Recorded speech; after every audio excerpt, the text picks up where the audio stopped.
Okay, we're going to be getting started. Good morning, I'm Dr. Andrew Zale, the Chair for the Board of Dentistry. Welcome to the Board of Dentistry's hybrid meeting, being conducted virtually and in person. This meeting will be recorded. I'll take board roll call after the video and information is provided on the internet and phone access for this meeting. A short video will be shown to explain the procedures for this hybrid meeting. Mark, can you play the video? Our tech support, Johnny Lee will. Thank you. No, thank you.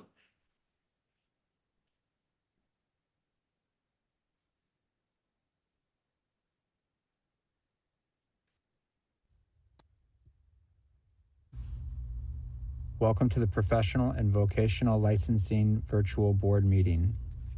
When the meeting begins momentarily, the chair will take a roll call, explain any specific rules for this particular board, and then move to public comment. The name of the board member will appear on the bottom left-hand corner of your screen. For instance, this is board member Y, and this is board member E. Public testimony will be accepted at the beginning of the meeting and before each agenda item. You can indicate that you are ready to testify by clicking on the raise hand button being circled by the mouse on your screen now. At the appropriate time, the board will recognize you to speak and ask you to unmute your mic as shown here.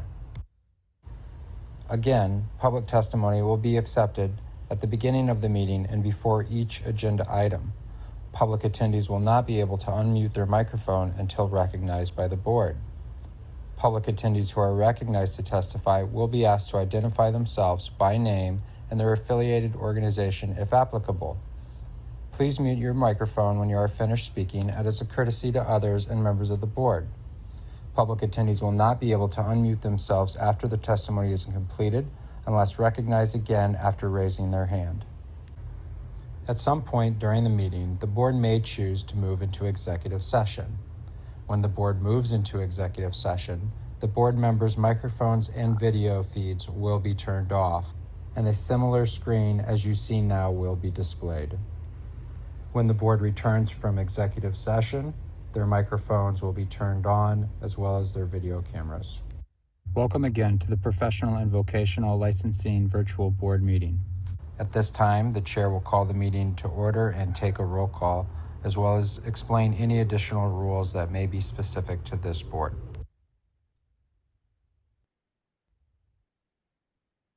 Okay, at this time, Vice Chair Lau, can you please read the instructions on the internet and phone access to this meeting? Sure. Thank you. To view the meeting and provide live oral testimony, please use the link at the top of the agenda. You'll be asked to enter your name.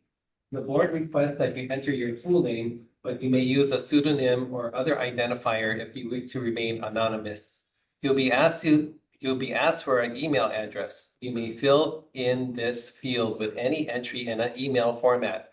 For example, ****@**** mail.com. Your microphone will be automatically muted. When the chairperson asks for public testimony, you may click the raise hand button found on your Zoom screen to indicate that you wish to testify about that agenda item. The chairperson will individually enable each testifier to unmute their microphone. When recognized by the chairperson, please unmute your microphone before speaking and mute your microphone after you finish speaking. Upon request, your Zoom video or similar on-camera option will be enabled to allow you to be visible to the board members and other meeting participants while presenting oral testimony. Please turn off your camera after you conclude your testimony. It is the individual testifier's responsibility to ensure that they have the video and internet capabilities to successfully stream or remotely testify. The board maintains the authority to remove and block individuals who willfully disrupt or compromise the conduct of the meeting. Phone access. If you cannot get internet access, you may get audio-only access by calling the phone number listed at the top of the agenda. Upon dialing the number, you'll be prompted to enter the meeting ID, which is also listed at the top of the agenda. After entering the meeting ID, You will be asked to either enter your panelist number or wait to be admitted into the meeting. You will not have a panelist number, so please wait until you are admitted into the meeting. When the chairman asks for public testimony, you may indicate you want to testify by entering asterisk and then 9 on your phone's keypad. After entering asterisk and then 9, a voice prompt will let you know the host of the meeting has been notified. When recognized by the chairperson, you may unmute yourself by pressing asterisk and then 6 on your phone. A voice prompt will let you know that you are unmuted. Once you are finished speaking, please enter asterisk and then 6 again to mute yourself. For both internet and phone access when testifying, you'll be asked to identify yourself and the organization, if any, that you represent. Each testifier will be limited to 5 minutes of testimony per agenda item. If connection to the meeting is lost for more than 30 minutes, the meeting will be continued on a specified date and time. This information will be provided on the board's website. Instruction to attend State of Hawaii virtual board meetings may be found online at the board's website. Okay, thank you, Vice Chair Lau. Going to agenda item number 1, roll call. I'll be conducting roll call for board members. Please indicate if you're alone or someone else is present. Dr. Guevara, Here. Ms. Fukushima, Here, alone. Dr. Lau, Here, present. Dr. Pine, Here. Ms. Shimabuku, Here. Ms. Yamada, Present. Dr. Yamamoto. Here and alone, or present and alone. Okay, and this is Andrew. I'm here. And the excuse is Dr. Fujimoto at this time. In addition to the board members, we do have our executive officer, Sheena Choi, and our attorney general, AG Brian Yee, as well as members from our staff to assist us with the technical side for this meeting. There being quorum, I'm calling this meeting to order. Start time for this meeting is 10:09 a.m. I do have a reminder for the board members. Board members participating virtually, please remember to unmute your microphone if you're not speaking. If you need to step away, please announce that you're doing so and please indicate when you return. And everybody can sleep their name first. Oh, yes, thank you.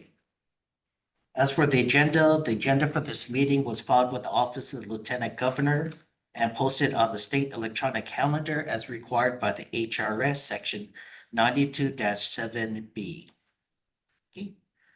Moving on to agenda item number 2. We do want to welcome a new board member, Dr. Stephen Pine, who's representing Hawaii County. I want to thank Dr. Pine for serving on the board, and we look forward to working with you. Would you like to make a few comments about yourself or your background? Sure. So I first came to Hawaii, did my residency at Queens Medical Center in 2009, and I've been practicing on the Big Island with Hawaii Island Community Health Center, previously known as West Hawaii Community Health Center, since 2011. So, and I'm pleased to be on the board and working with everybody. Oh, excellent. Welcome to the board. Thank you. Okay. Moving to agenda item number 3. Approval of the executive session minutes of the May 13, 2024 board meeting and executive and open session minutes of the July 15, 2024 board meeting. Now let's first move with the approval of the May 13, 2024 executive session meeting. At this time, is there any public testimony? Thank you, Chair. This is Johnny. We do not have anyone requesting to provide testimony. Okay, thank you. Seeing that there's no testimony, we'll move on to board comments. Are there any board discussion, comments, or corrections from the board? Just as a reminder, we had to defer decision-making on specifically the exec session minutes to this meeting. That's why they're on the agenda. Okay. See no comments regarding the minutes. Can I get a motion to approve the minutes? This is Paul Guevara. I make a motion to approve the executive session minute from May 13, 2024. No, thank you. Any seconds? Second that motion. Thank you, Dr. Pine. Let's go vote by group. Say aye to approve. Any recusers or abstentions? Anybody, any abstentions regarding this vote? Or nays or refusals? No. Okay, we'll start the vote. Say aye to approve. Aye. Aye. Anybody oppose? Okay, motion carried. Next, we'll move on to approval of the executive and open session minutes of the July 15, 2024 board meeting.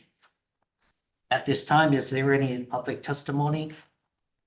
Thank you, Chair. We do not have anyone requesting to provide testimony. Okay, thank you. Are there any board corrections, discussion, or comments? See none, is there a motion to approve the executive and open session minutes for July 15, 2024? Joy Shambuku, I so move to approve the minutes of the July 15, 2024. Okay, excellent. Any seconds? Simada, second. Okay, perfect. Does anybody recuse themselves or abstain from this vote?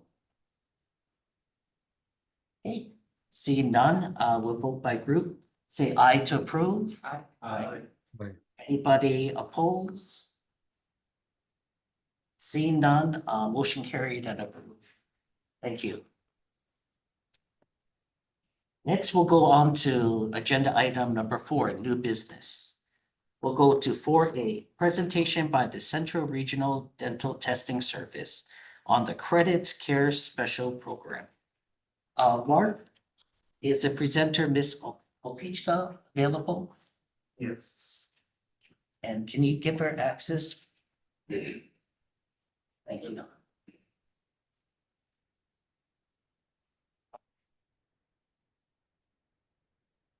Hello. Hi. And good afternoon and good morning from over here. Thank you, Miss Thank you, Ms. Opichka, for, joining us today and doing a presentation on the Credits Care Program. I know that the CARE program does have a range of services that you offer to many of the state boards. So we'd appreciate that presentation and informing us about this program. Just to let you know. Oh, perfect. Just to let you know that all the board members did get the presentation, so they do have a copy of it. For this presentation, we do have to limit your presentation to 5 minutes. And if you don't mind, you can proceed with your presentation. Excellent. Are you going to be pulling up the presentation or should I just kind of go through it here? Hi, Catrice. So Mark does there have we the go. slides. He's pulling them up. And if you can just tell him slide or next, and he'll advance the slides. Thank you. Absolutely. Perfect. Thank you. I think a good place to start as we're pulling up the slides is my name is Catrice Opichka. I am the Credits Director of Special Programs. I run all of our special programs at Credits. Everything that doesn't have to do with dental and dental hygiene testing falls under our special programs. You can go to the next slide. I have to keep this to 5 minutes. It's a big program, and so I'm going to do my best to respect your time. What this program is dental and dental hygiene professionals helping professionals. We have a number of different services. I'm going to focus on just a couple of things today, but one thing to understand is everybody who is involved with these programs are either current or past educators with many years of experience under their belt. So a big group of educators helping individuals for the state boards and other. You can go ahead and move on.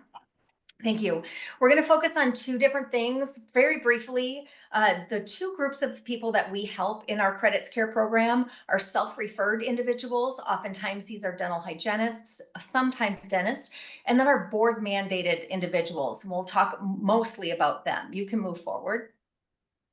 So for self-referred, again, we work a lot with dental hygienists who are looking to return to practice. Every state board has different requirements, but many boards, if you don't keep up your license and you let your license lapse, you will lose your license and need to prove competency and prove that you are safe to return to practice. So we have programs for dental hygienists to do just that, to come back into practice, brush up on their hand skills, brush up on their periodontal skills, staging and grading perio, and make sure that they're ready for return to practice. And we call these programs our re-education programs. And you can move on. By the way, I do have some supporting documentation, which I think you all have been given as well. So that kind of lists out some of the topics of the courses during those programs. The most important thing that we do, of course, is our board mandated remediation. You can move forward.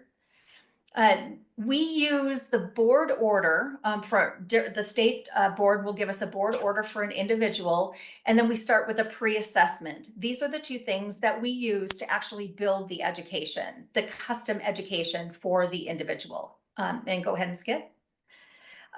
We'll start with the pre-assessment. We can go on to the next slide. So one of the things that we build into, we have strategic relationships that we have with organizations. One of them is EBOS. EBOS is the Ethics for Public Protection, and they are the gold standard when it comes to testing for ethics. And so we work with them hand in hand to do our pre-assessments in the area of ethics. And you can move on to the next slide.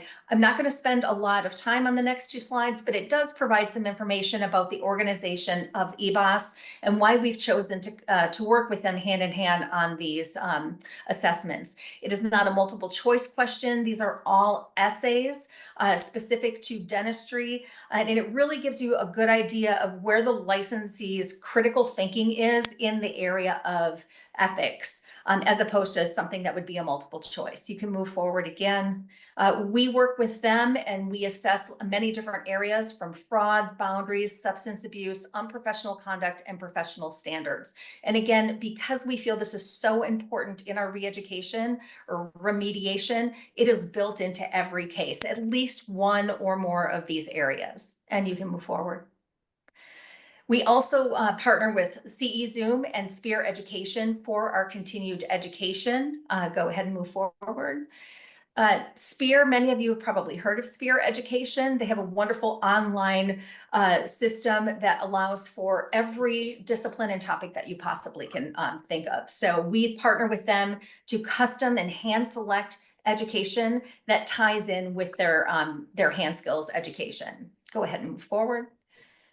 And we also have our very, very robust learning library. Again, all of our educators pooling their knowledge. So we have many topics that we can cover with a licensee from our own learning library. And you can go ahead and move forward. One thing that I think is really going to be, you can go ahead and skip to the next. Thank you. And one more slide.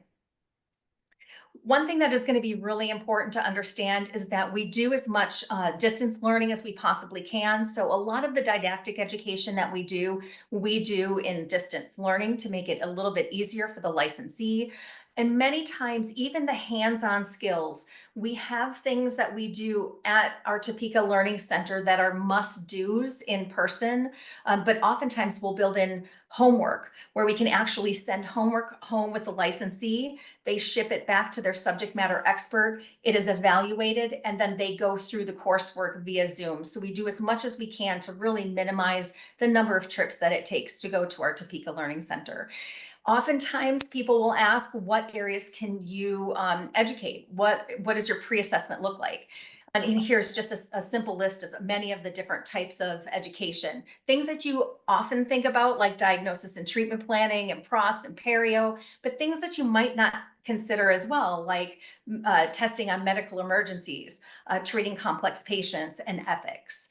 And a full list is a part of your documentation that we supplied as well. So you can move to the next slide. And Patrice, last 30 seconds. Sorry, we will have Q&A, so I know that it's a lot of information. Nope, it's great. We're actually right on track for being done. So, and then of course, custom one-on-one education is key, especially when we have hand skills components.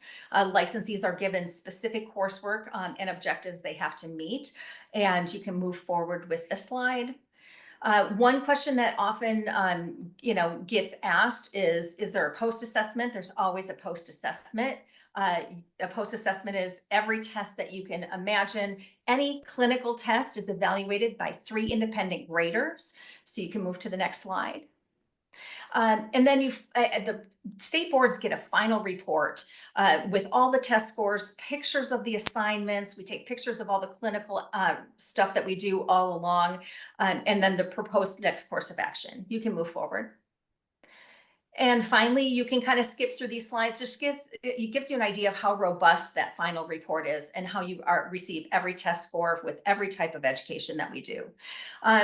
People often ask, what is the most valuable thing that state boards are saying about your program?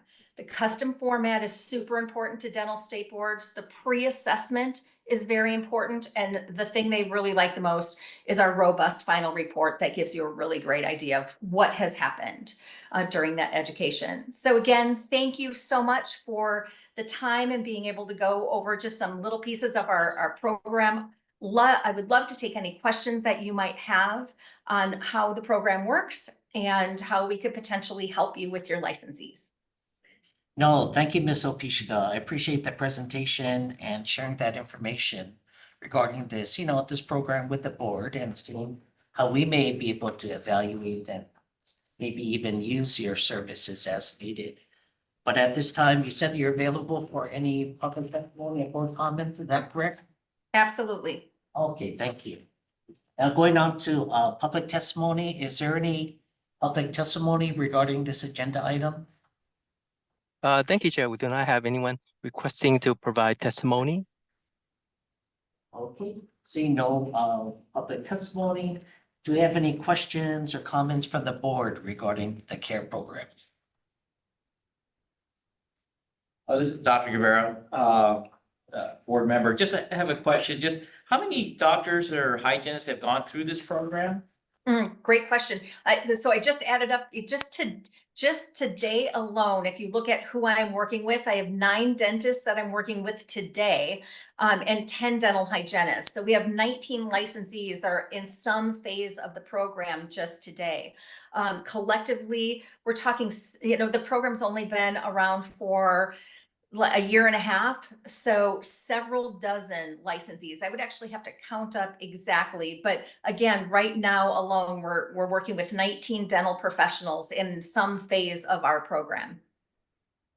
Again, this is Dr. Guevara. How's your success rate for these individuals? So almost all of the individuals have gone through the program with the initial plan and succeeded to pass, kind of basically have us tell the board that the individual is now safe to practice in the area that they've been requested for our services. How long that takes is really depending on how many disciplines and really how much work we have to do with an individual. We have had one situation where we have reported back to the board that even after extensive remediation, the licensee was still not safe to practice. We had some other concerns that we recommended that they might want to test with this individual, like cognitive things. And they decided to, since she made so much progress in the program, send her back in for a second round of remediation. And we are in the middle of that as we speak. So far, 100% of our licensees have come through the program with the nod from credits that they are now safe to practice, with the exception of one individual, which we're still finishing up her remediation. Thank you. Absolutely. Thank you. This is Dr. Zell. I have a question. I know that for each individual, it's tailored based upon the case by case and their needs.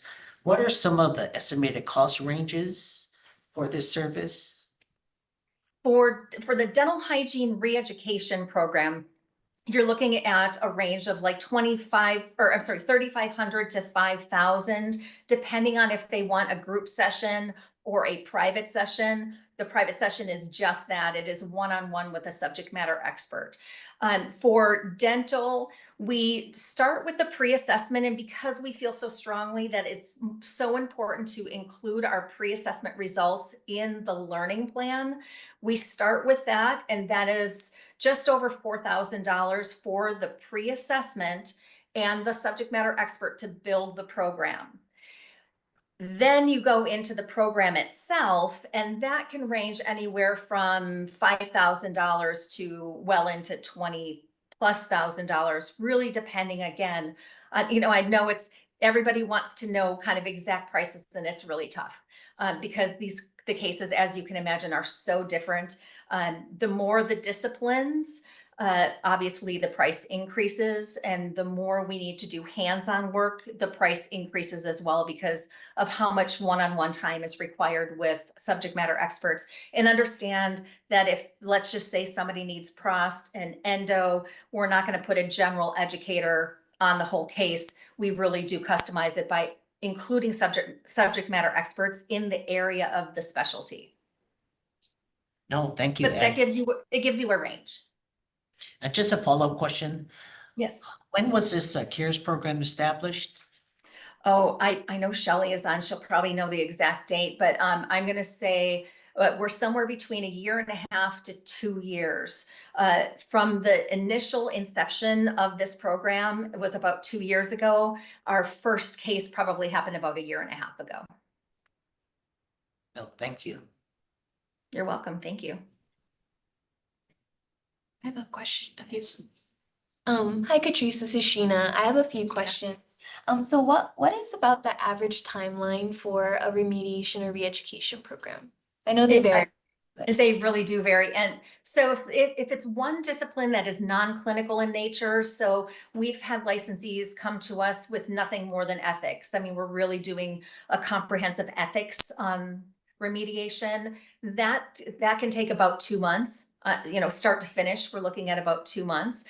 Anytime there's a hands-on component, it changes things a little bit because then we are really designing in the pre-assessment has to take place in Topeka, Kansas. Then they have the hands-on work that they do with the licensee and then a post-assessment. So I'm going to say average for somebody in that situation with a clinical component, you're looking at about 6 months. However, again, depending on the result of what the remediation is, the licensee that I mentioned, who is still kind of going through round 2, we've been working with her for 1 year. Thank you. And a follow-up on, that one licensee that is going through the second round. You mentioned there was some further analysis that the board requested. So for issues that are maybe non-clinical, like I know that the service is offered for substance abuse or boundaries issues, do you have experts in those fields on staff, or how does that work in terms of the pre and post assessment? Most of the areas, most of what you would consider like our typical areas, from medical emergencies to ethics to OSHA to, just those type of things, we do have experts on staff that have built curriculum around those topics. If it is a topic that is outside of our topics, which you mentioned a good example is substance abuse. When we're looking at topics like that, we can make recommendations to the board or give a listing of possible places that, that would be better suited for that topic. But most of the topics that are woven into dentistry, we have subject matter experts that have created education and are continuously creating and building that education as we learn more about the topics. So if you come up with something we don't have and it's something we have the ability to do, we'll build it. If we don't, we'll make a recommendation of where you may want to go to get that type of education. Okay, great, thank you. And we also brought Shelley up to panelist too, and I see she's raising her hand. Can we Awesome. recognize her? Yes, recognize Shelley. Okay. Good morning to you all. Hi, Shelley. Yeah, good morning in Hawaii. Good afternoon from us. That gets kind of confusing. I just wanted to reiterate, and I know Catrice touched on so many things and there's so much information to give you in a short time. One thing that I wanted, because of the travel requirements for you all in Hawaii, I wanted to mention the group courses and just remind you all or reiterate that we do, especially for hygiene, we do group courses, which costs a little bit less because we can afford to do them, if we have more attendees. So that is always an option also if you have a number of hygienists wanting to get back into practice and they need the remediation or re-education guess we would call it under that circumstance, we can do a group session. Okay, great, thank you. And I just had one more question, if that's okay. So what is the process for, referring individual to the Credits Care program? And specifically, I know you said the two primary ways are the self-referral, or after, a board's final order. But is there like another, option, for example, if there's an applicant who's maybe approval has some conditions on it, so it's not officially in order, but there's circumstances that might warrant using Credits Care? Absolutely. Fantastic question. And I think that's the thing that's so great and unique about this program. It is truly custom. And I'm talking not just custom for the licensee, but how we work with your state board. So we have state boards that do not want, they don't want to bring us in until the board order is done. We have several others that we work with who, Louisiana is a perfect example of that. They want to get us involved before the board order is complete. So they'll reach out to us, give us as much information as they possibly can, and have us actually help them in designing that board order. So, so how that referral happens kind of depends on you and the specific case.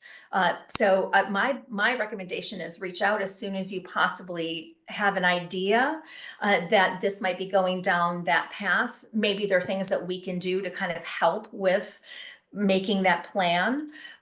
We also understand, I've worked with other state boards that come to mind, Arizona and New Mexico, where we've kind of we worked with them on a very serious case.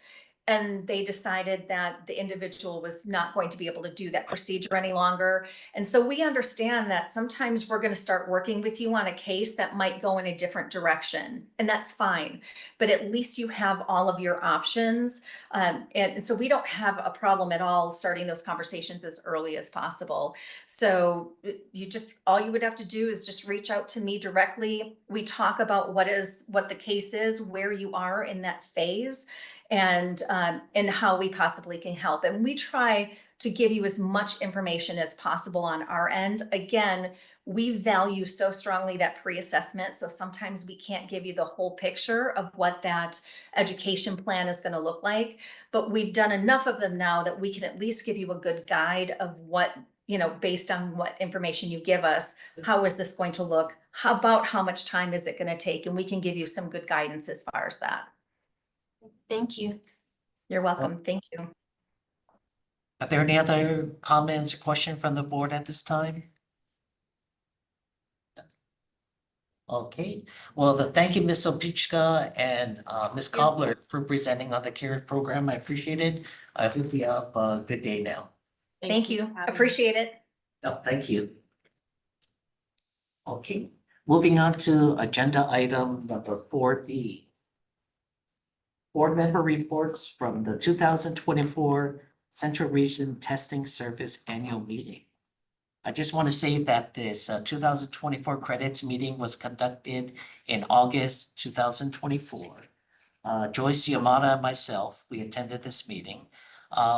Joyce, thank you, but Joyce is actually on the steering committee for the credits. And would you mind just presenting a brief report?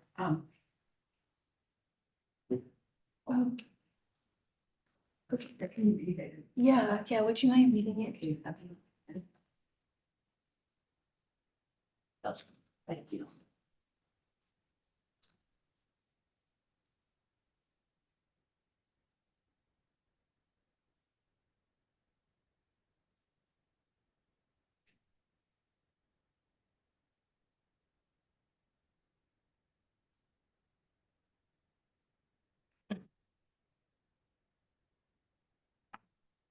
It's quite long.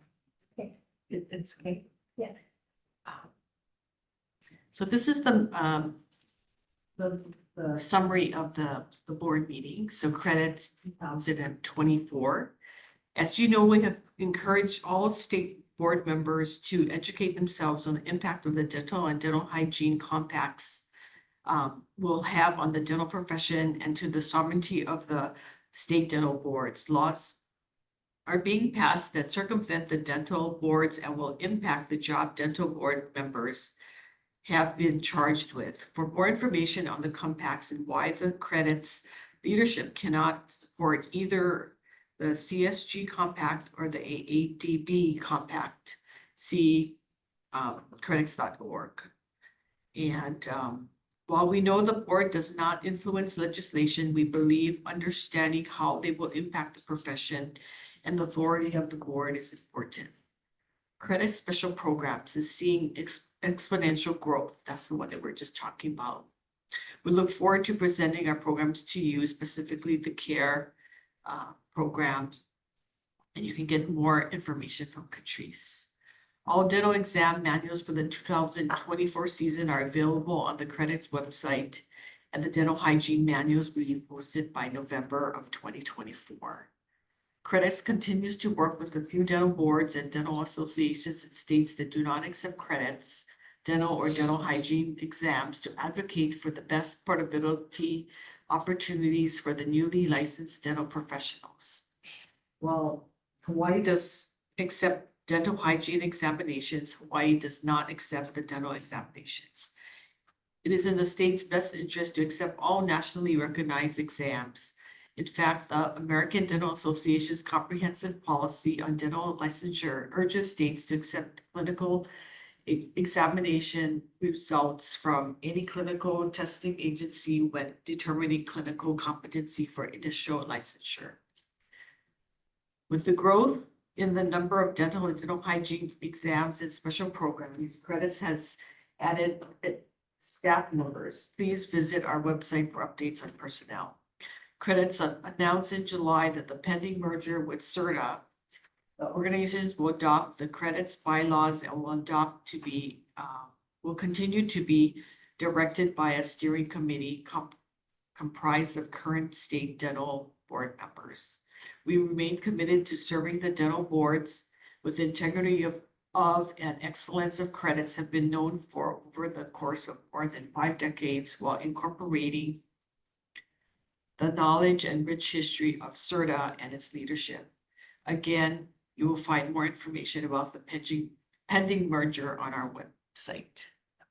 Thank you, Joyce. And just to clarify, that's from credits. So That was from like our credits. Website, it's credits website. Yes, and this is what was discussed at the steering meeting.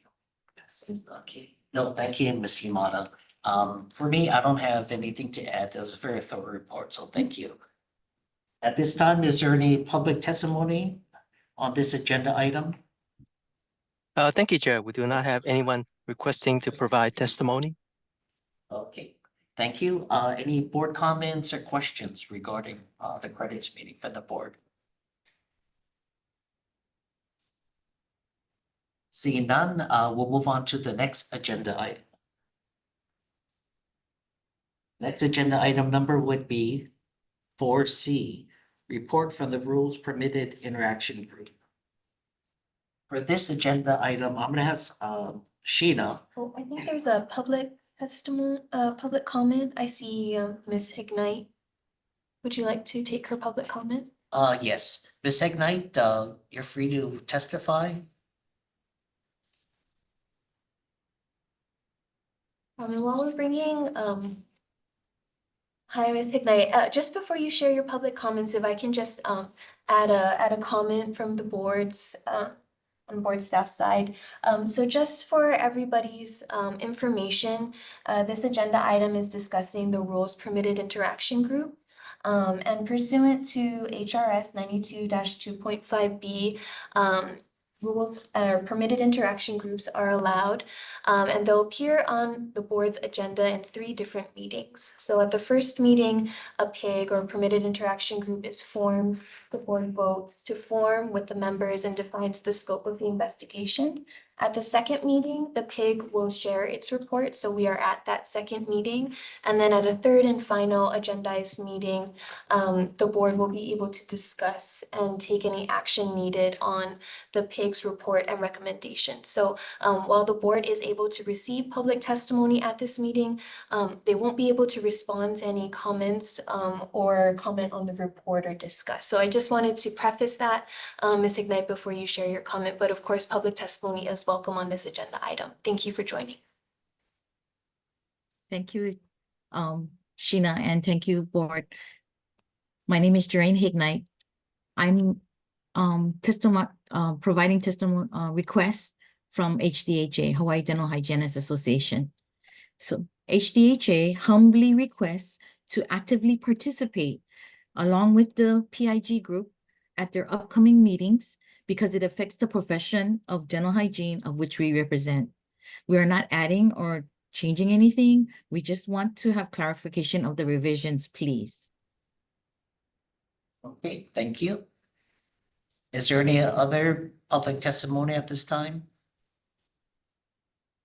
Thank you, Chair. We do not have anyone requesting to provide testimony. Okay, thank you. The executive officer, did you have any other comments you want to make regarding the processes regarding the rules PIG or? No, I think that's it. Just the comments on the 3 meetings. So we're at the second meeting. I know that you'll be sharing the report on behalf of the rules PIG. And then again, you can continue to solicit public testimony at this meeting, and then the board will have full discussion and receive public comments again. And just for the public's information, that 3rd meeting is not the last time that there'll be public testimony requested and received on the rules. It will go through a very lengthy process. So we're just at the beginning, and there will be multiple opportunities for public input from individuals and also interested organizations as well. Yeah, excellent. So at this time, next, I'll provide a brief overview on the rules PIG for everyone and do a high-level summary of the recommended changes. It does include everything, but they're just kind of the highlighted areas for this report. So just in summary, the rules PIG was formed on January 22nd, 2024, and was tasked with evaluating the existing HAR Chapter 16-79 and providing recommendations to the board for rules revisions.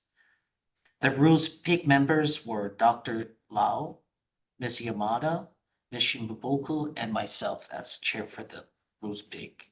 I want to thank the PIG members for their time, dedication, and collaboration on addressing these HR revisions that we're presenting to the board for review at this meeting. Now, just kind of giving a brief overview of some of the changes. There are numerous revised and new sections that are included in the recommended revisions. To start, we did add many definitions to the revisions as is necessary. It includes, but not limited to, things such as defining dental records, HIPAA, and also defining what the Integrated National Dental Examination is. Next section that we did do was we revised the documentation and credentialing for dental applicants. We specifically updated the acceptance to include Integrated National Board Examinations because the National Board Dental Examinations have actually been phased out in 2021 for Part 1 and 2022 for Part 2.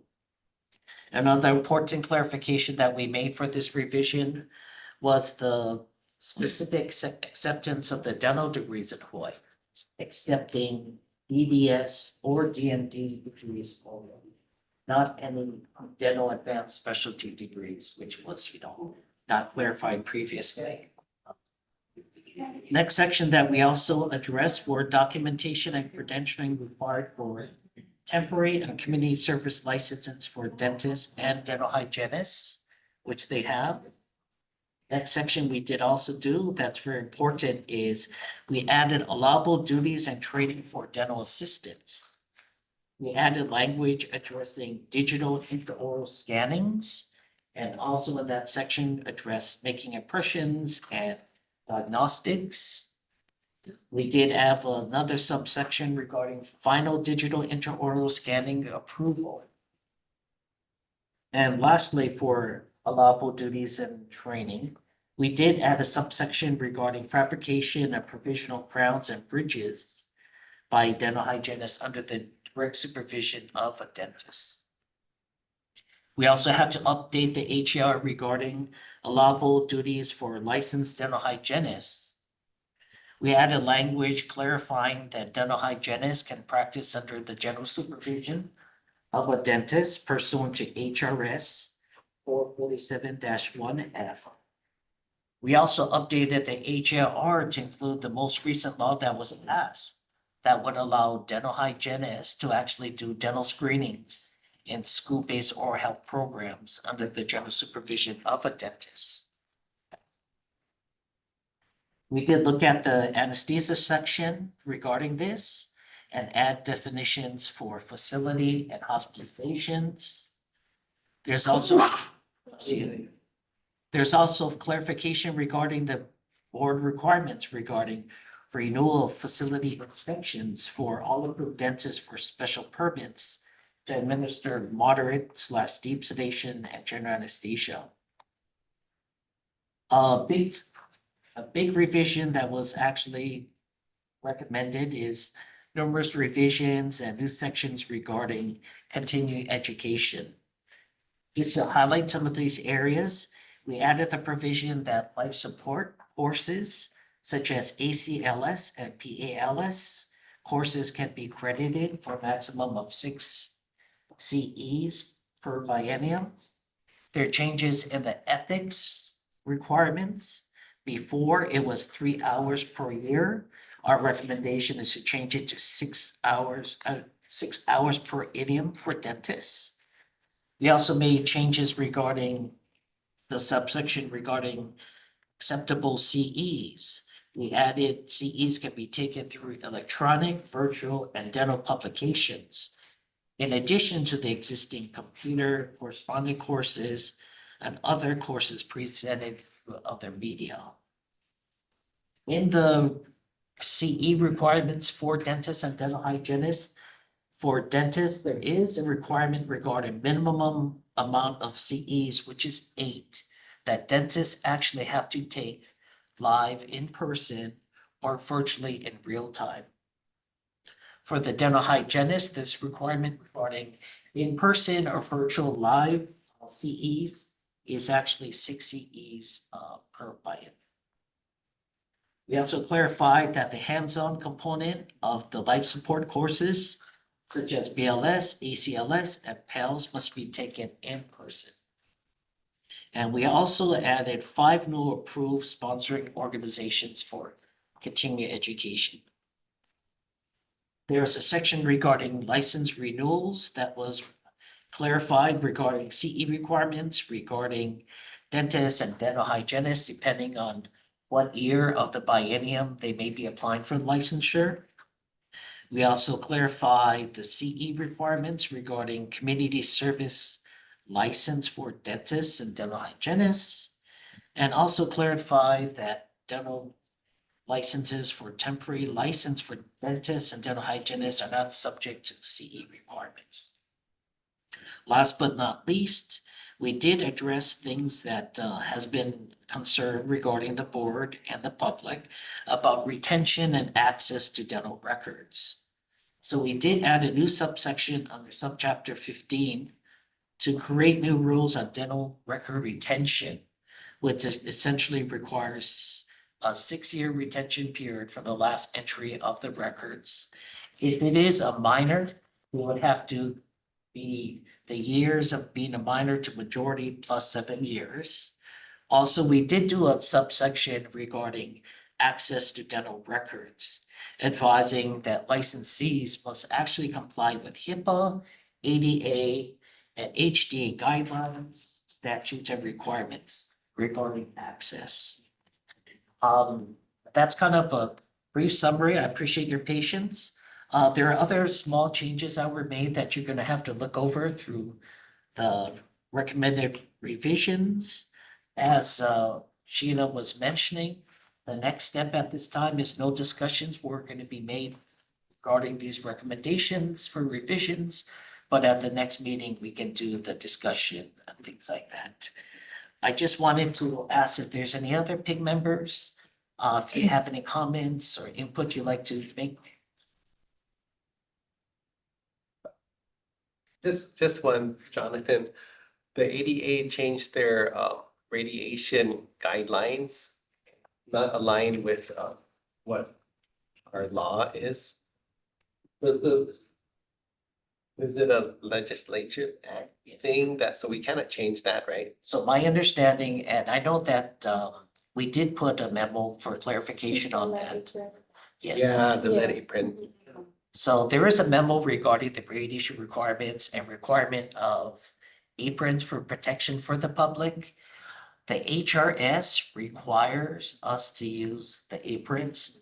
So because the HRS, which is statutory law, requires that, that law needs to be changed before we can make any changes to. So we cannot do anything. Yes. Okay, Yeah, okay, correct, so. okay.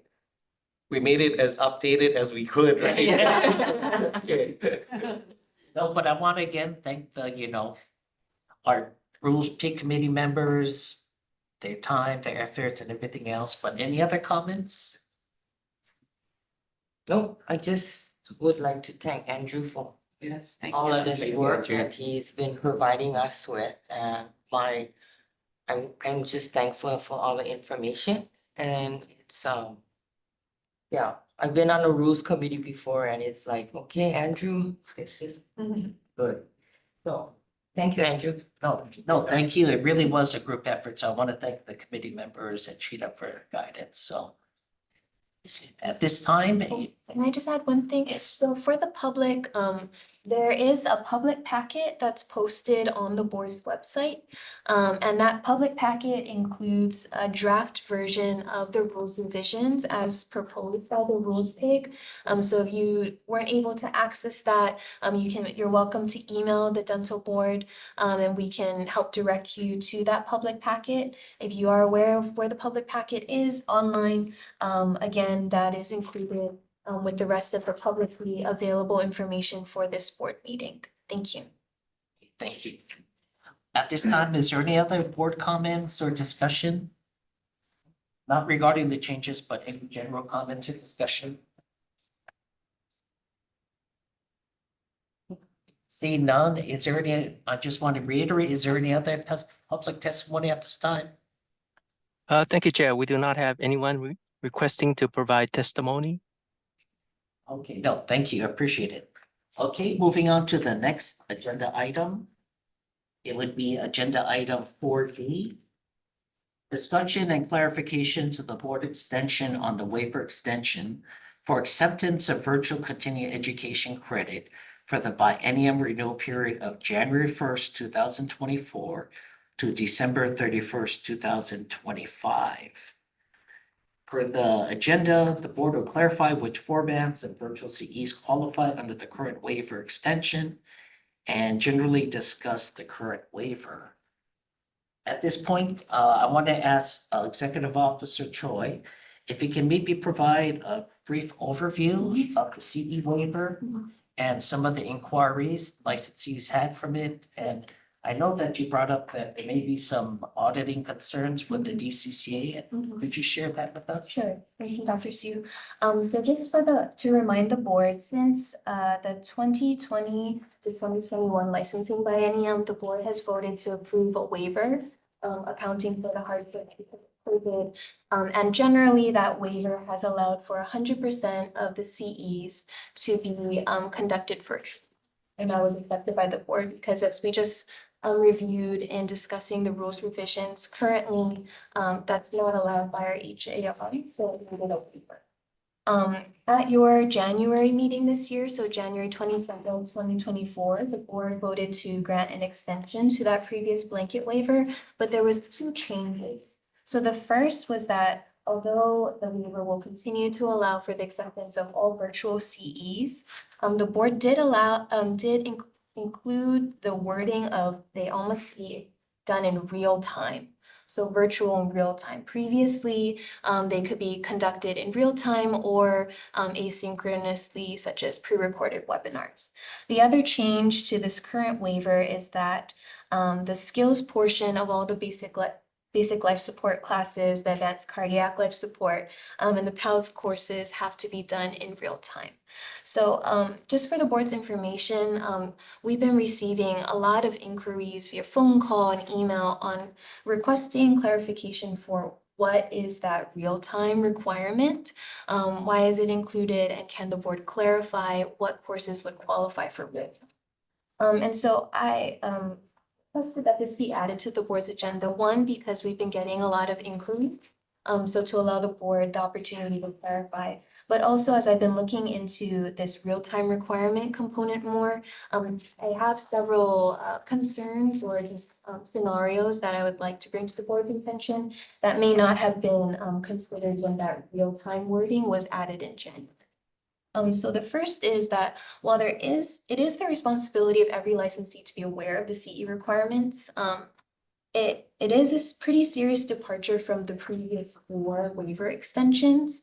And I think it is a valid concern that there will be significant confusion, that there's now this real-time component added. And additionally, if the rules are passed, depending on what the board decides to accept, that's going to be another change to the CE requirements. And I think the purpose of continuing education is that the licensees participate in continuing education. So I think adding these certain additional details might make things very confusing for the licensees. The second thing is in looking into other state dental board CE requirements, all the other states do allow some form of virtual non-live acceptance of CEs. So I think that that's a good indication that there hasn't been significant concern or danger to the public's health, safety, and welfare by allowing virtual non-real time. And if we continue with this, it might be a departure from the general trends nationally.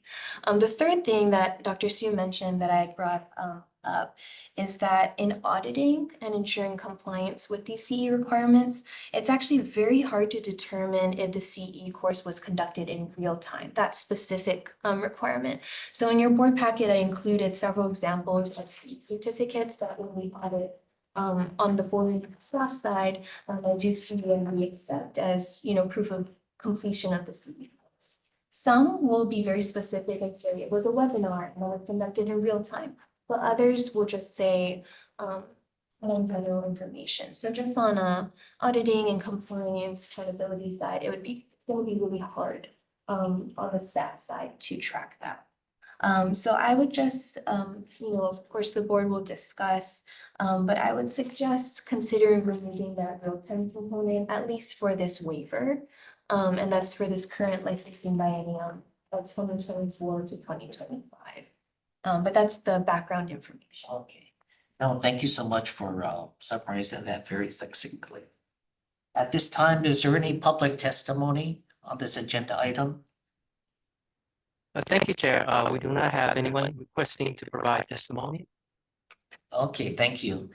Next, we'll move on to board comments and discussion regarding this issue regarding the current CE waiver in light of the information that Executive Officer Choi mentioned. Dr. Pine? Yes, a couple clarifying questions, if you will. First one is not in state of pro, for, or against, but I am curious as to why this was extended for all continuing education requirements being virtually, from 2024 forward. Sorry, why did this pass in January is basically my question. What was the rationale behind it? I think the comments were times have changed since the pandemic. Yeah. Everything went online and even the conferences, I don't know if they have that good attendance nationally. Yeah. But everyone goes online now and we have to support that, I believe. So I think. And the quality, I think, of the presentations have. Good, have, yeah. I just was matched curious. in person. Okay, thank you. And then, so sorry. I was gonna say the second thing I was curious about, of course, is, and I agree that the, BLS, ACLS, and PALS should be done in person. Some of those courses now, though, are hybrid, where they do part of the course online and then they do part of it in real time. So I think that's why it Is was that- included, yeah, in the okay. waiver. So this, the hands-on portion. Has has to, to okay, be- so sorry, yeah. thank you, that. And going back to your first question as well, the authority for the board to approve a waiver has to be for extenuating circumstances or hardship. So while, yes, online CE courses have definitely improved in quality, times have changed.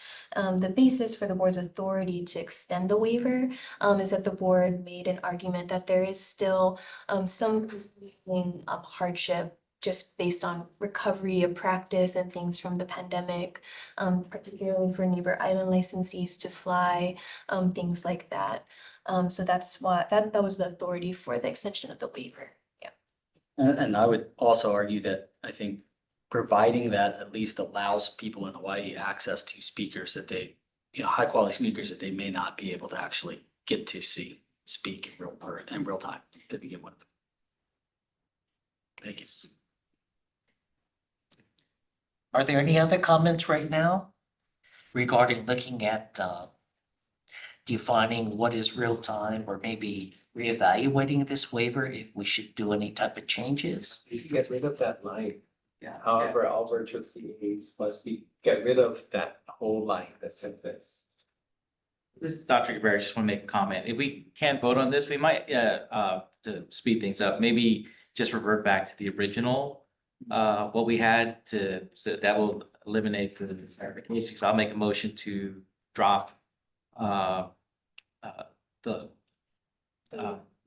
real time and just go back to the original, from when the pandemic occurred to eliminate the confusion. I think that's what you were kind of getting I at. think the most confusion has been on the line that Dr. Lau just pointed out. However, all virtual CEs for this waiver extension must be conducted in real time. I would actually suggest that you keep the second modification of With the BLS, yeah. that part. And then, with regards to real time, I think I can actually help clarify that for the board, just in the FYI memo that's on the board's website, but as long as the board is fine with this, I've looked into it, and real time seems to include in-person events, including conferences, lectures, presentations, and also online courses that are taught in real time. So if it says live interactive webinar, live Zoom presentation, live stream, also live clinical courses, and what would not qualify as real time is pre-recorded webinars, videos, self-study, e-learners, home study, self-instructional courses, video recordings, or anything else on demand. The one thing that I did want to ask the board for clarification is, I'm aware that some licensees participate in live study groups or study clubs. And I was informed that they will watch a pre-recorded webinar together and then discuss it live. And so that's more of a gray area where I wasn't sure. The other ones, as I've been reviewing CE certificates and things and researching, those seem to be pretty standard. But in terms of the live study groups that are watching I didn't know what you folks. Again, this is Dr. Guevara speaking. Like I said, I'm just trying to make this easier for us to look at these things. And going back to what we originally had from the pandemic would eliminate the. And that would cover, yeah. Yeah, that would cover all of have to that. define. So we're not going to have to define it because live interactive versus a pre-recorded CE, if they're all going to be lumped under the same thing. Yeah. I'm okay with going back to the original because it's just for one more go around. And then we can go back and rely on the rules committee to further clarify this. So again, I would make the comment that we just refer back to the original the CE requirements as per the pandemic. And this is Dr. Zale. So Dr. Guevara, just to make sure that everybody realizes that based upon your recommendation that you'd like to do is if we do go back to the waiver that previously was extended, as Executive Officer Sheena was mentioning, they would not have the in-person component of. Yes. Yes. That's what I'm getting at. That would eliminate the confusion so they can just go back to what we did for the past renewals. Basically, but the hands-on portion for BLS, ACLS and PALS would be there because you have to do the, hands-on. That's The old one had, you have to have the Yeah, that hand. was the only thing that was all out. So it'd be so. That's the only we would difference be- would be. So it'd be a little different, so. Yeah, it would be, So yes. just take out the line, Yes. okay. And that's what this is, Yeah, make a motion to just take out that line and then it'll be back to normal, yeah. Okay. are there any other board comments or discussion? Dr. Yamamoto or Kathy?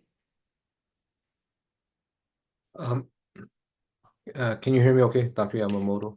Yes. So unfortunately, I don't have, unless it's actually on the packet, I don't have reference to the previous.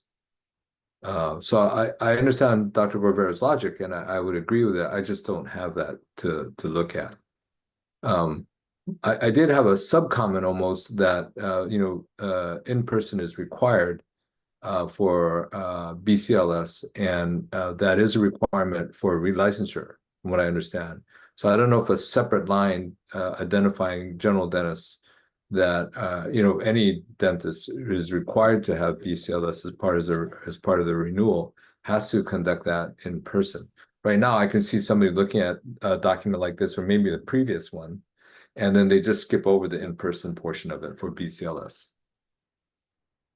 It's Dr. Guerrero, just clarification on that. Back when the pandemic happened, we did accept just the written portion, the one that you take online, because we couldn't go and take the hands-on.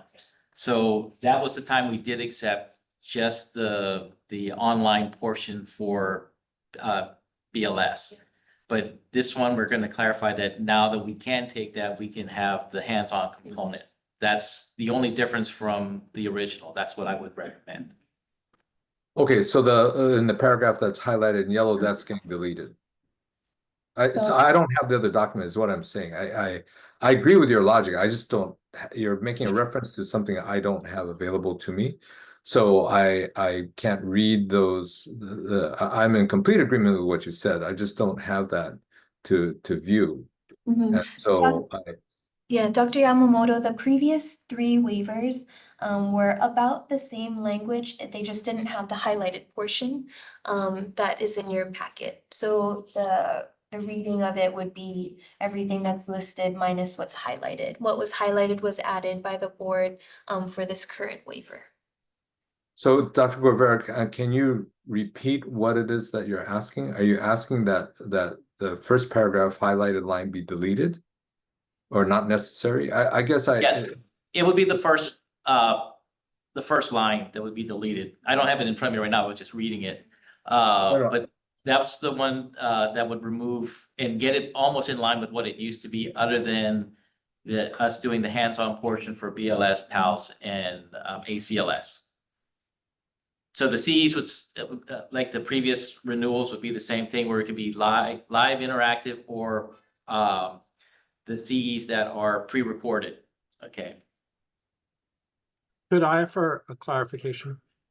Right. I think, Dr. Yamamoto, you said you didn't have the packet, but if you look at if you have the agenda, yeah, it starts on January 22nd, 2024, the board voted. If you see that part of it, I think what they're proposed to do is to delete the sentence, however, all virtual CEs for this waiver extension must be conducted in real time. And the remainder of the description of the waiver would remain. Yeah, that's okay, I have no problem with that. Yeah. But the language reverting back, so I have no language. I have no problem with that. Okay. Kathy, did you have any comments?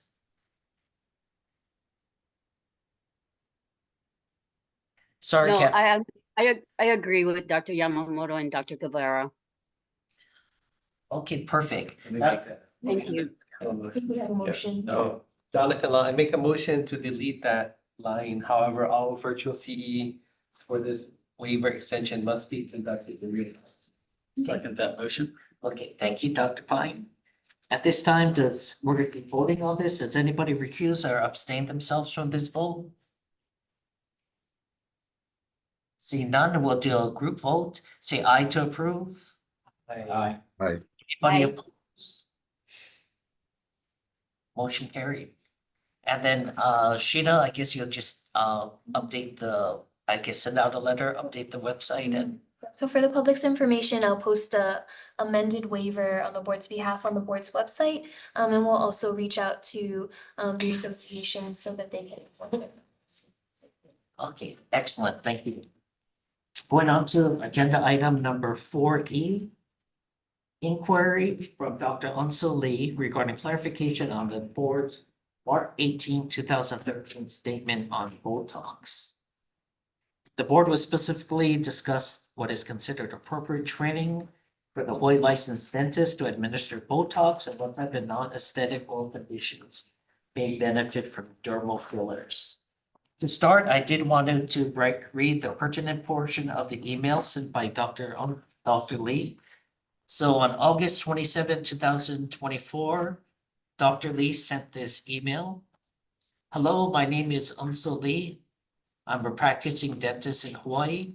I have a question regarding the use of Botox.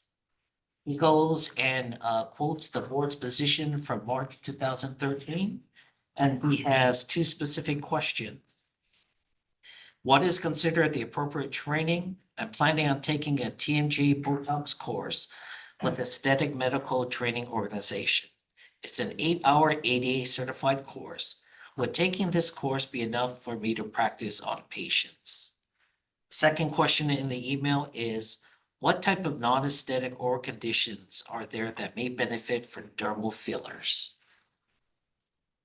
So at this time, those are the questions. For the record, I'm going to be asking Ms. Shimabuku to read the board's official position from March 18, 2013. Official Hawaii Board of Dentistry statement voted and adopted at March 18, 2013 board meeting. The use of Botox is within the scope of practice of dentistry as defined in Chapter 448, Hawaii Revised Statute HRF.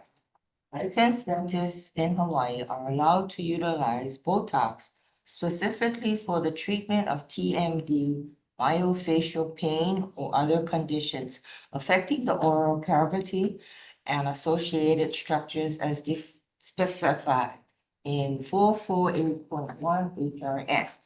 Dental practitioners are required to receive appropriate training and acquire necessary knowledge, skill, and expertise to provide this service in a safe and efficacious manner. Additionally, they should confer with the dental insurance carrier to determine if malpractice coverage for this procedure exists. The use of and placement of dermal fillers by licensed dentists in Hawaii is also within the scope of practice of dentistry. Dermal fillers may be utilized to treat conditions within the oral cavity. Licensed dentists should confer with their dental insurance carrier to determine if malpractice coverage for this procedure exists. The use of Botox and placement of dermal fillers must be completed by the licensed dentist possessing the appropriate training, knowledge, skill set. It cannot be delegated to a dental hygienist or dental assistant. No, thank you for reading that. Okay, thank you. So at this time, is there any public testimony on this agenda item? Thank you, Chair. We do not have anyone requesting to provide testimony. No, thank you. We can move on to board comments and discussions regarding this.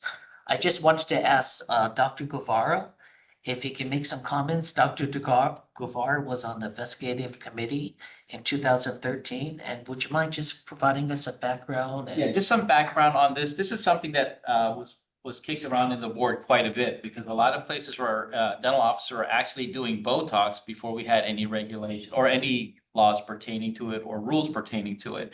So it was brought to our attention that these were being done. So we formed the PIG and then we discussed it. And some of the comments were for like, what type of education or what type of training should you get? Basically, what it boiled down to is what that you had training from accredited sources that we accept in our CEs. Okay, like the ADA has courses. There are other organizations that do provide courses that are in our rules and statutes. So long as it was approved by the board that they can provide CEs for us, that's where they would get their training from. We were not in the position to specifically state you have to go take this course, you have to go take that course. It was up to the dentist to pick which courses they take. And that's how we came up with the use of Botox and dermal fillers. But one thing that I would make a note that the biggest issue was with the dermal fillers, okay? And we have the term in there of associated structures, but specifically for dermal fillers, we were thinking about the dark triangles for people that have periodontal disease, not filling in the nasolabial folds, getting into, this is where the medical side actually had some comments to us because, hey, you're going into facial aesthetics, cosmetic surgery. So we kept it to where it even states that it's in the oral cavity for dermal fillers. And that's more for like the periodontist or for the aesthetic dentist trying to fill in the dark triangles. That was the term that was kind of used.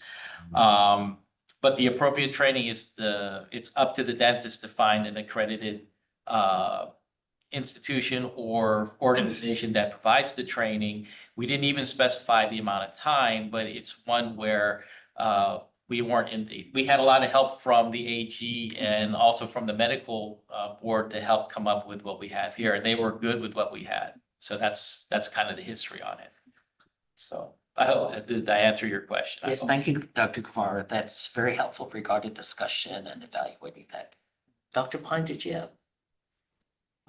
No, not, well, sorry. No, it's okay. Yeah, I think it makes sense in the way that it's written in here.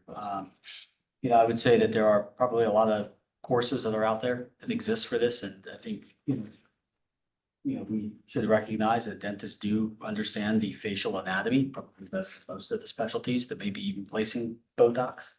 And that's where the medical side came in and checked in on that. They said, yes, we understand you know this, but there's a line that can cross into, are we practicing medicine? Are we practicing dentistry? So the associated structures for that is what, it might sound vague, but this is with the recognized from the AG's department and medical board and the dental board. Yeah, and I would add that for everybody's information, that term or phrase associated structures, that comes from the board's HRS, so HRS 448-1, where it defines the scope of dentistry. So it does reference associated structures. And then looking back at the minutes, what the investigative committee shared, as Dr. Guevara stated, the board purposely left it at the associated structures. It's, dependent on the practitioner and their dental insurance for what will be considered associated structures. And I would also recommend for the board, I know that this licensee is inquiring for more specifics on what is the appropriate training, but as Dr. Guevara said, there was extensive discussion that, there's no one across the board appropriate training. Dentists will come in with their different specialties, different education and background, so they need to be aware of where they need that additional training. Yes. I would just also like to clarify that the board's current statement does not include cosmetic procedures. So I know that that was originally proposed by the investigative committee, and then after board discussion, further investigative committee discussion, it was decided to take that out because it was starting to overlap with other practices. The associated structures we thought that would cover that situation. But there was some of the discussion about were we gonna stick a dermal filler. So this is a Dr. Zale. So I agree with Dr. Pine, and I appreciate the board really evaluating and inquiring about this. And I think we should just, continue to support the adopted position for the board at this time. I think it's the best interest of the licensee and the public. I would just recommend, I think nothing substantively should change with the statement, but if you might consider just adding two things to further clarify, just including, because I take it exactly from what's in the minute when people inquire on the board stance on Botox and dermal fillers. So if you might want to include that this does not include solely cosmetic procedures, and that the use of Botox or dermal fillers within the scope of practice of dentistry as defined by HRS 448-1 should be part of a dental treatment plan. That just further clarifies it. And also, Dr. Guevara, you mentioned that the appropriate training, the investigative committee recommended that it come from the board's list of approved sponsoring organizations. That might also be a third one, that the appropriate training from, and then I can refer back to what's in the HAR. Did you want us to put that as another agenda item? Because that's more substantive discussion that we could put on the next, or did you want to post it already? That way people can, I'm posing that to this Dr. Rivera and to Dr. Sayed to make a decision on whether we make it an agenda item for full discussion, and then that would go back to the rules committee. At this time, I want to ask AG, Lee, are we allowed to discuss this further regarding adding a modification of the adopted position, or do we have to add it for a new agenda item for the next meeting? So the agenda item does allow you to discuss appropriate training. So with respect to the suggestion that they go back to the list of training providers in the HAR, that would be clearly covered. The second part of the agenda includes what type of non-aesthetic oral conditions may benefit from dermal fillers. I guess I would ask, do you think that is covered by the remaining two items that the executive officer mentioned?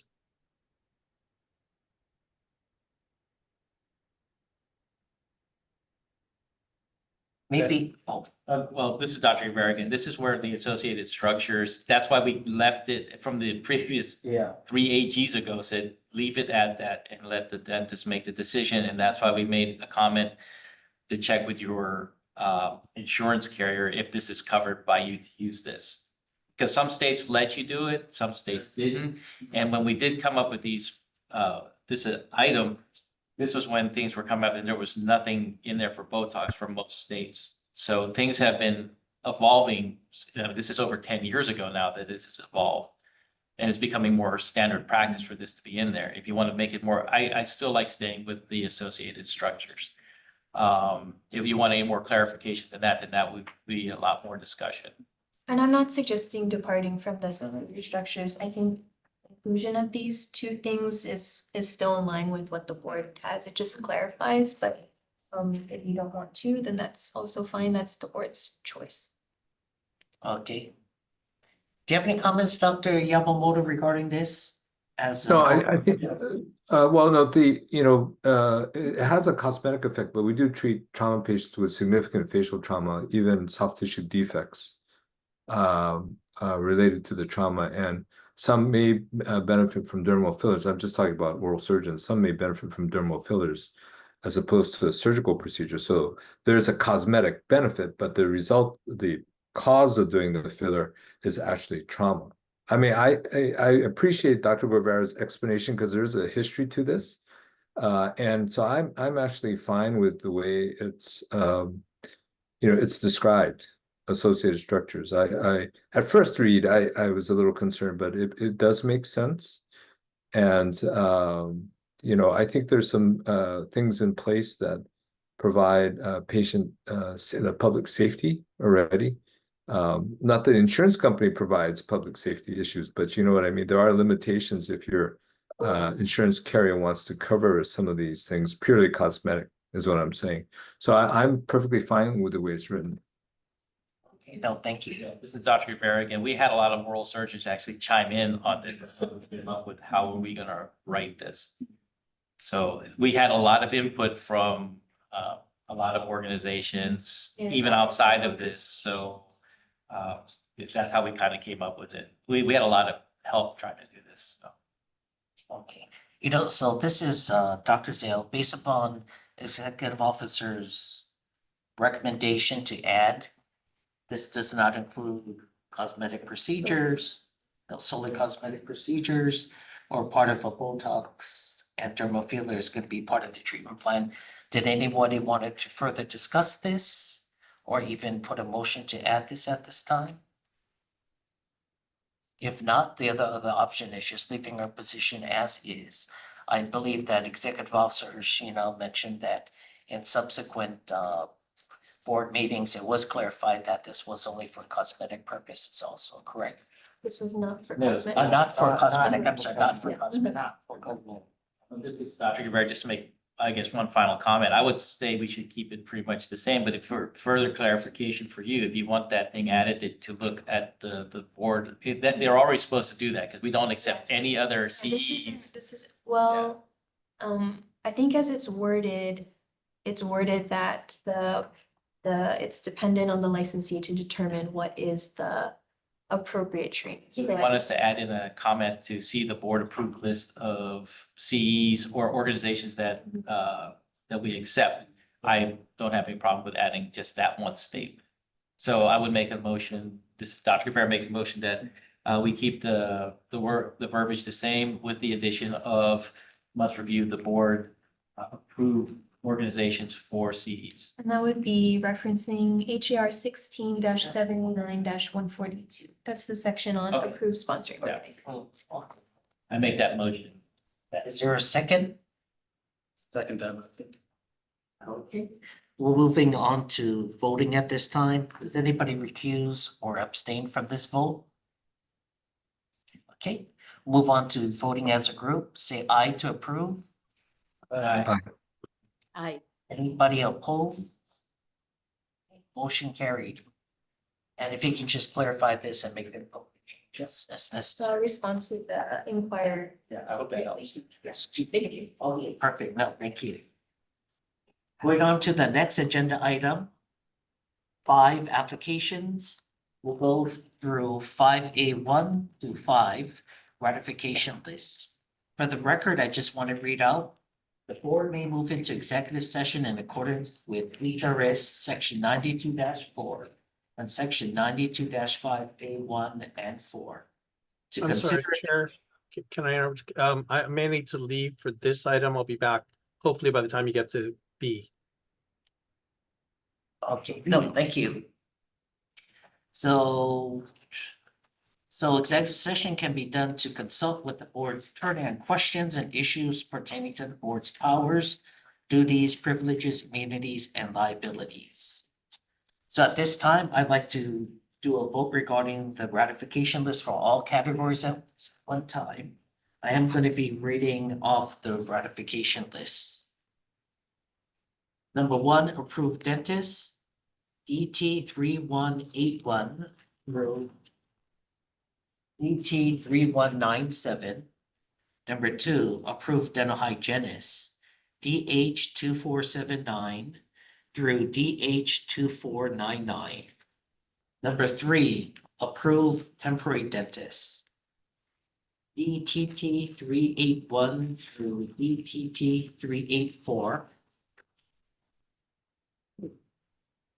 Approved dental hygienist certification in the administration of intraoral block anesthesia, DH 2479 through DH 2495 and DH 2497 and DH 2498. Number 5, approved additional permit to administer deep sedation / general anesthesia and moderate sedation, DT 2889 and DT 2897 and DT 3128. At this time, is there any public comments or testimony? Thank you, Chair. We do not have anyone requesting to provide testimony. Okay, thank you. Any board comments or discussions on the ratification list? At this time, if we can get a motion to approve the ratification list listed on the agenda. I so move to approve the ratification list of approved dentists, dental hygienists, temporary dentists. And hygienist certification in administrative of intraoral block anesthesia and additional dentist permit administer deep sedation, general anesthesia, and moderate sedation. Excellent. I second the motion. Dr. Lau. Okay, thank you, Dr. Lau. Anybody recuse or abstain themselves from this vote? Okay, we'll vote as a group. Can you say aye to approve? Aye. Aye. Anybody oppose? Okay, motion carried. Thank you. We'll go on to agenda item number 5B, dentist applications. I'd like to address 5B1, Dr. Joseph Osteller, and 5B2, Dr. Alan Walker. So due to the confidential and personal information that's going to be discussed regarding these applicants, I do recommend that we move into executive session at this time. And pursuant to HRS section 92-4 and section 92-5, A1 and A4. Is there any motion to move into executive session? Dr. Lau, I make a motion, we move to executive session. Okay, thank you, Dr. Lau. I second, Yamada. Okay, perfect. So at this time, does anybody recuse or abstain themselves from voting to go into executive session? No, we'll vote as a group. Say aye to approve. Aye. Bye. Anybody oppose? Okay, motion carried. We're gonna be moving into executive session. And if the two applicants, if you are on the Zoom call, we are now moving into executive session. And so you'll be moved into a separate Zoom room where the board will discuss with you and you'll be able to share your testimony. Thank you. Okay, we'll move into executive session. Time out is 11:32 a.m. Thank you.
Are we We back? do need to wait for her to come back since we're at exactly.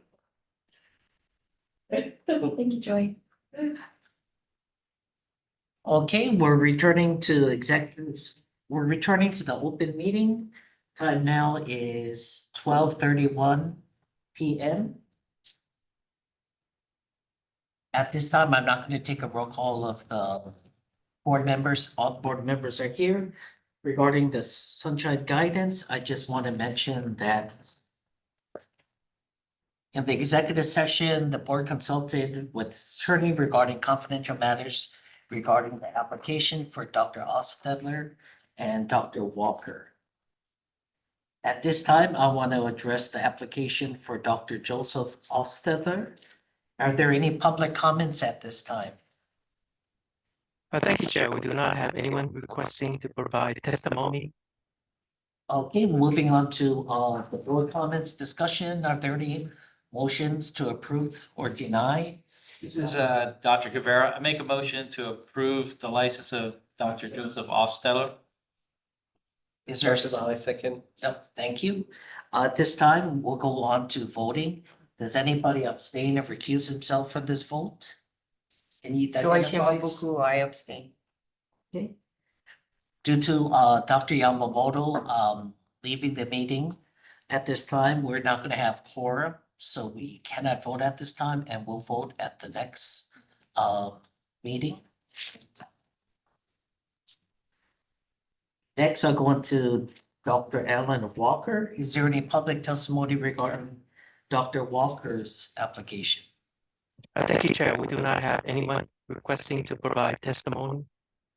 Okay, at this time, we'll move on to the board comments. Are there any motions regarding this application for Dr. Walker? This is Dr. Guevara. I make a motion to approve the license of Dr. Alan Walker. Dr. Lau, I second that. Okay, thank you. At this time, we'll move on to voting. Does anybody abstain or recuse themselves from this vote? Joy Shimabuku abstain. Okay, being that there are going to be no quorum for the vote, we're going to defer voting to the next meeting for Dr. Walker. Next, moving on to agenda item number 6, Executive Officer's Report. I'll put this over to our Executive Officer to go over agenda number A and B. Okay, thank you, Dr. Sri. I'll make this quick. So 6A, update on the Council of State Governments or CSG Dentist and Dental Hygienist Compact. So just a reminder, we've been receiving a lot of presentations and information about the 2 compacts that are being considered nationwide. This is the DCCA compact and then the AADB compact. So I just wanted to update the board that on April 24, 2024, the CSG compact was officially enacted because they received their 7th participant, which they needed in order to enact the compact. So currently there's 10 states that have enacted this particular compact. It's Washington, Colorado, Kansas, Minnesota, Iowa, Wisconsin, Tennessee, Virginia, Ohio, and Maine.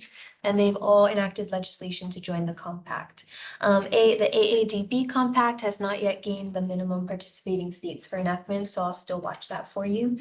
I did provide in your board packet for the public's information. It's in the public packet.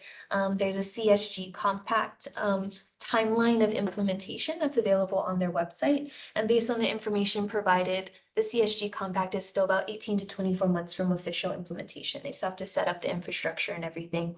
So I'll continue to keep the board informed of both compacts and their update. 6B, oh, sorry, is there any questions? Public forum?